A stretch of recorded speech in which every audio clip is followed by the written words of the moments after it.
Julien Epoué, a.k.a. Pape. Le pape, ou bien, hein? À ce qu'il paraît, le pays part en couille. On peut s'en mettre la cale, on en a rien à foutre. Tu dis qu'on est possédé, hein? Dis donc, just t'as pas là-bas. Même la vertu a ses vies à coudre. Le rap conscient est mort, donc on a tout. Communément appelé PAP.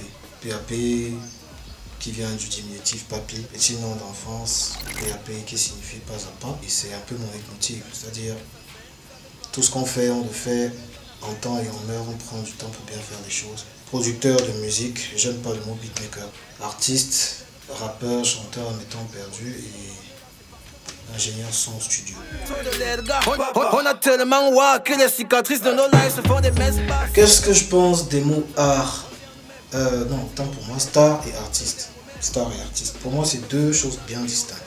La star, c'est le mec que tout le monde adule, la langueur des foules, le mec populaire, connu, à l'instar de nos artistes actuels, pour la plupart. Bref, ce sont des stars. Ce sont nos stars, ce sont vos stars. Et parmi ces stars, on a des artistes et des animateurs. Je suis désolé, c'est comme ça que moi je vois les choses. Je ne vais pas dire des trucs pour plaire aux gens. Mais l'artiste, c'est celui qui a le souci de ce qu'il fait, le souci de son art. C'est celui-là qui passe au peigne fin chaque détail de la musique qu'il fait, qu'il compose ou qu'il arrange. C'est le mec méticuleux en fait. Celui-là qui est imprégné de l'art qu'il pratique et qu'il représente. Et je pense que si je devais me classer dans l'une des deux catégories, je dirais que je suis plus un artiste qu'une star. D'ailleurs, être star, ça m'a jamais intéressé. Je trouve ça banal. Et très éphémère. N'a pas trouvé son blanc.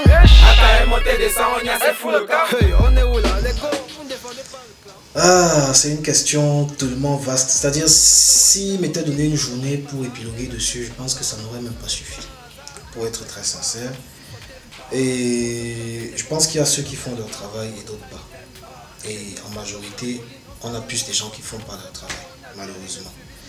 On est dans un univers, il faut déjà savoir que le showbiz est truffé de faux culs. Ça, c'est indéniable. Qu'on le veuille ou pas, c'est comme ça. Que ce soit au Cameroun ou à travers le monde, le showbiz, c'est, entre guillemets, un monde pas propre du tout. Ce que les gens doivent savoir, parce que très peu le savent, malheureusement, c'est qu'à l'époque, dans les années 90 et juste avant 2000, la promotion ne se payait pas dans les chaînes de télévision camerounaises, je précise. Peut-être même un peu ailleurs aussi. Ça ne se payait pas. À l'époque des Zanzibar, à l'époque des Charlotte Bango et autres, les animateurs, parce que moi je mets tous ces gens dans le lot des promoteurs, parce que le promoteur c'est celui en fait qui vend un produit. L'animateur vend un produit, ça veut dire que quand il te diffuse en radio et qu'il fait un peu ton atalakou, il est en train de vendre ton produit, il te vend en tant qu'artiste. Donc, à cette époque-là, les animateurs, les promoteurs des chaînes radio-télé couraient derrière les artistes pour avoir l'exclusivité à diffuser sur leur plateforme. Aujourd'hui, ça a complètement disparu. Tu arrives dans une radio de la place, tu veux faire la promotion de ta musique, de ta chanson, on te dit, on te sort une grille de prix, on te dit tu payes ci, tu payes ça, tu payes ci, tu payes ça. Et tu me donnes ma bière. Si tu ne me donnes pas ma bière, tout ce que tu as payé là n'aura servi à rien ou ça va être diffusé vraiment dans la stricte norme. Mais maintenant, si tu veux des extras, des surplus et autres, tu monnaies. Et c'est dommage. Je vais dire, c'est bien et c'est pas bien aussi. Bon, pas que c'est bien, c'est pas bien, mais on se retrouve là-dedans aujourd'hui simplement parce qu'il y a beaucoup trop d'artistes aussi. Il y a trop d'artistes et donc le choix devient minutieux, on ne prend plus n'importe quoi, quoique. En fait, la réalité c'est qu'aujourd'hui, ce sont les chaînes de télévision qui sont les stars. Et les artistes sont ceux-là qui essayent de se battre et tout. Et tu te retrouves parfois, tu payes Trace, fameux Trace. Tu payes les chaînes de la place, je sais pas, je vais prendre au pif par exemple, tu vas à la radio de Freddy Christel. C'est la pub, mon frère, tu peux te vanter. Tu vas à la radio de Freddy Christel, à l'émission Urban Buzz, peut-être tu dois payer ta promotion et tout et tout. Quand tu gères tout, tu te retrouves que ta musique même que tu as sponsorisée ne plaît à personne. Tu fais comment? tu as perdu de l'argent. Pour revenir au sujet, c'est ça. C'est aujourd'hui, tout se monnaie, tout se paye. On vit dans un monde extrêmement capitaliste au détriment de l'art, au détriment de la qualité du produit. Tout ce qui intéresse, c'est tu as combien, comme Malox a chanté. Si tu n'as pas l'argent pour faire ci ou pour faire ça, tu peux être la nouvelle Beyoncé des temps modernes. Ça n'intéresse personne. Tu peux aller royalement te faire foutre parce que tu n'as pas l'argent. On a eu beau se plaindre, c'était bon qu'à casser leur tête en mode Tiny Tempo. C'est une très bonne question parce qu'honnêtement, je vais être franc envers moi-même, je dirais pas spécialement. Je fais juste le strict nécessaire. C'est-à-dire, je suis peut-être parce que je suis beaucoup plus de la old school, c'est-à-dire de la façon ancienne de fonctionner. On n'a pas envie de faire trop d'efforts. Pour être franc, je peux pas être un producteur, un ingé son, un artiste, directeur artistique même pour certains artistes où je me retrouve même aussi à écrire des textes. Je vais encore venir faire ma communication. C'est pas évident, je sais que c'est possible, mais je suis tellement pris par le reste des choses que malheureusement je communique pas assez sur moi. Et j'ai toujours pensé que c'est des choses qui s'attachent plus à vendre l'image d'un artiste que son produit. On me dira que j'ai tort, certainement, parce que quand on communique, c'est pour vendre davantage le produit.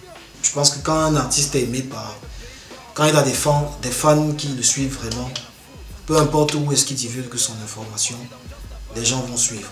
On me dira, ah non, c'est quand tu as trop travaillé ta communication, tu es star et tout, c'est là où tu peux te permettre de... C'est vrai, mais en même temps, c'est des bullshitteries. Moi, je dis ça parce que quand on aime ce que tu fais, on te suit. Moi, je pense qu'il y a aussi le problème du consommateur qui doit chercher les produits de qualité. Faites aussi un peu d'effort. Vous n'allez pas rester couché là et vous dire, ah, il y a Trace, ah, il y a Beamster, ça va passer là-bas, on va tomber sur ça. Il faut chercher aussi. Parce que ce que Trace ou Beamster pourront vous servir, c'est pas forcément des gens du sous-quartier, c'est les mainstream. Parce qu'on sait que vous aimez ça, c'est des gens qui ont fait leurs preuves. Pourtant, il y en a qui font leurs preuves, mais qui ne sont pas exposés. Donc, ça peut être intéressant. Je ne crache pas sur le travail des mastodontes, hein. C'est une parenthèse. Ils font de l'excellent boulot. Donc, voilà. Point de vue communicationnel, je l'avoue, je suis pas... C'est pas mon fort.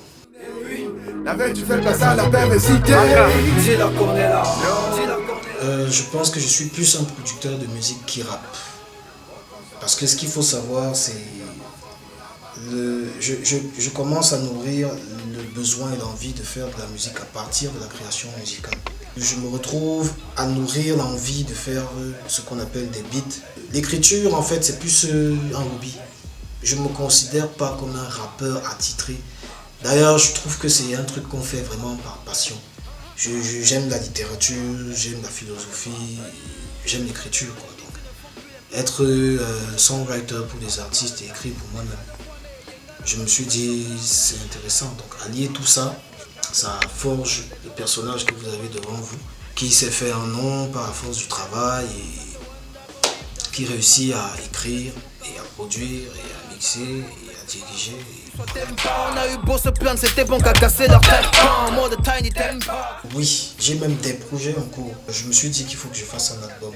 J'ai bien envie de faire un album, donc c'est prévu courant 2020, si Dieu veut.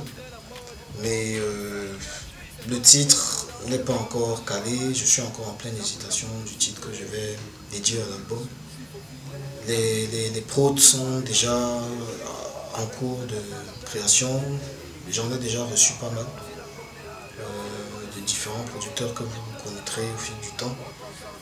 J'ai un projet de sortir un EP aussi avec 2 EP avec Rakim Anubis et Sir Malik qui a commis son projet l'année dernière là, qui est très bon.